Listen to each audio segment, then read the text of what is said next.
بعض دفعہ میرے دماغ میں یہ آتا ہے کہ پتہ نہیں آخرت ہوگی بھی یا نہیں ہوگی، کہیں ہماری نیکیاں کسی کام کی نہ رہیں. جی نہیں، بالکل غلط آتا ہے، کوئی مسئلہ نہیں ہے، بس اس کو جھٹک دیں. شیطانی وسوسوں کے اوپر میری ویڈیو دیکھ لیں. وسوسے تو آنے چاہیے لیکن انہیں دور کرنا چاہیے، ایک آزمائش ہے. تو یہ تو اپنی جگہ موجود ہے، شیطانی وسوسے اور ان کا علاج. ونس کا جب کوئی چیز کلیئر ہو جائے نا، پھر آپ اس میں مزید تفکر کر کے اپنا ٹائم ضائع کرنے والی بات ہے.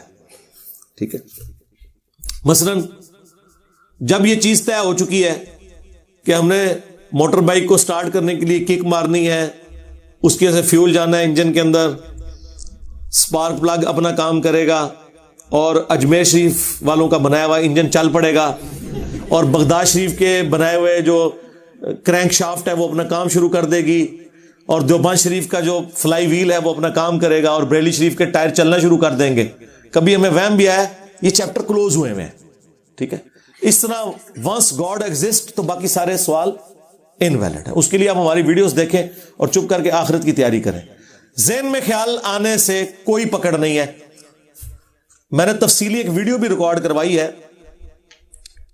دل کا گناہ، شیطانی وسوسے اور ان کا علاج. مختلف ٹاپکس آپ لکھیں کہ دل میں جو اس طرح کی چیزیں آتی ہیں ان کے اوپر کوئی گرفت نہیں جب تک آپ اپنی زبان پہ لے کے آئیں. بخاری مسلم میں حدیث موجود. اگر حدیث کی سند ٹھیک ہو اور متن ٹھیک نہ ہو تو کیا ہوگا؟ بنو امیہ پر بحث والے بعض اہل حدیث کہتے ہیں بخاری مسلم میں ضعیف روایتیں موجود ہیں. بال لڈیاں پاؤ اگر وہ کہندے نے ان کو جڑے بڑو راؤ اسی پھر تانوں پرویزیاں دے کھاتے چ پائیے نکلو تو یہی تے اسی کہہ رہے ہیں تسی ٹنی ہو سنی تے اسی ہیں.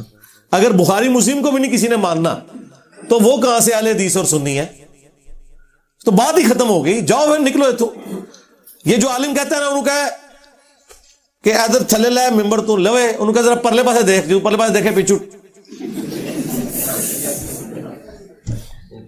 اچھے معاش کے لیے ملک سے باہر بیوی بچوں سے دور رہنا کیسا ہے؟ یہ نہ دیکھیں 4 مہینے سے زیادہ تو بیوی بچوں سے دور نہیں رہنا چاہیے. سیدنا عمر نے بھی اپنے فوجیوں کے اوپر پابندی لگائی تھی اس حوالے سے، یہ تو آپ ذہن میں رکھیں.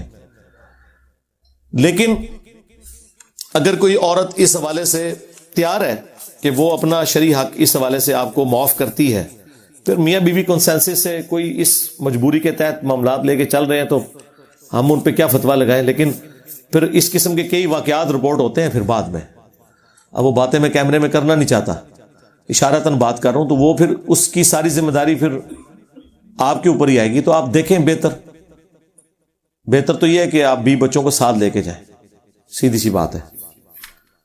جمعے کی نماز کے لیے اکثر لوگ جگہ کم ہونے کی وجہ سے مسجد سے باہر سڑک پر ہی نماز پڑھتے ہیں. صف ایک دوسرے سے ملی نہیں ہوتی، بعض اوقات لوگ دور. تو یہ عالم کی ذمہ داری ہے نا، جو خطیب ہے. بالکل ٹھیک کہہ رہے ہیں، یہ غلط ہے، اس طرح نہیں ہونا چاہیے.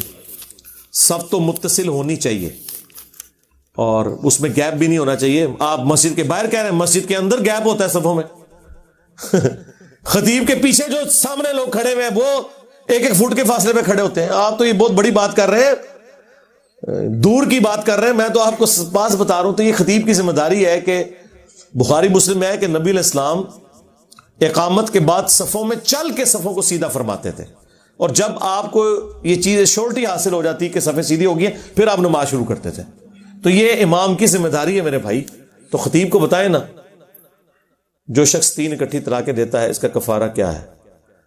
قرآن میں 1-1 کر کے طلاق دینا ہے. جی قرآن میں تو آیا نا، لیکن اگر کوئی اکٹھا حق استعمال کرتا ہے تو وہ حرام کا مرتکب ہے، توبہ کرے. بل بیوی گئی، ہاں بیوی نیچے لبڑی، یہ بالکل واضح مسئلہ ہے. اس پہ اہل سنت کا اتفاق ہے، سیدھی سی بات ہے.